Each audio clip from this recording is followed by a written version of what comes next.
একটা আয়তকার ঘনবস্তুর সম্পূর্ণ পৃষ্ঠের ক্ষেত্রফল 1504 বর্গ সেন্টিমিটার যদি ঘনবস্তুটির দৈর্ঘ্য প্রস্থ উচ্চতার অনুপাত 5:4:3 হয় তবে এর উচ্চতা কত সেন্টিমিটার। এখানে কোশ্চেনটা আপনার বলছে যে উচ্চতাটা কত সেন্টিমিটার। আচ্ছা, তো আমরা জানি কি যে ঘনবস্তুর সম্পূর্ণ পৃষ্ঠের ক্ষেত্রফল, ঘনবস্তুর আমরা জানি প্রত্যেকটা ঘনবস্তুর 6টা তল থাকে, এই 6টা তলেরই আমাদের ক্ষেত্রফল বের করতে হবে। তো এটা কিসের আবার আয়তকার। তো আয়তকার ওই হিসাবে যদি আমরা দেখি যে আয়তকার ঘনবস্তুর সমগ্র তলের ক্ষেত্রফলের সূত্র আমরা জানি যে 2 × AB + BC + CA। এটা হচ্ছে আয়তকার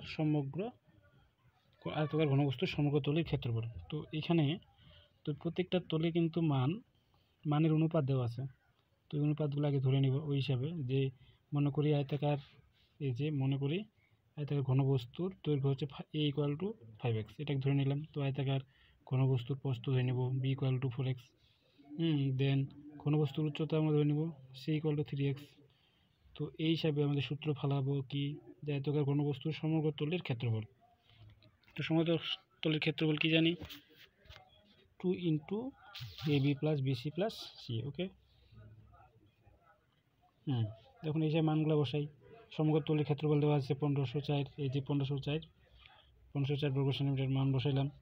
এন্ড হচ্ছে সূত্র দিলাম 2 × মানগুলো বসাইলাম এক কথায়। মান বসার পর তো ক্যালকুলেশন করে দেখলাম যে এক্স এর মান আসতেছে 4। তো এই এক্স এর মান 4, এই 4টা বসাই দেবো আমরা উচ্চতায়। যে উচ্চতা C = কি ছিল 3x। তো এই যে C = 3x = 3 × 4, এখানে এক্স এর মান যে 4 আসলো, এই যে 4, তাহলে এখানে টোটাল আসতেছে গুণ করে 12 সেন্টিমিটার। এই 12 সেন্টিমিটারই হচ্ছে এই ঘনবস্তুটার উচ্চতা।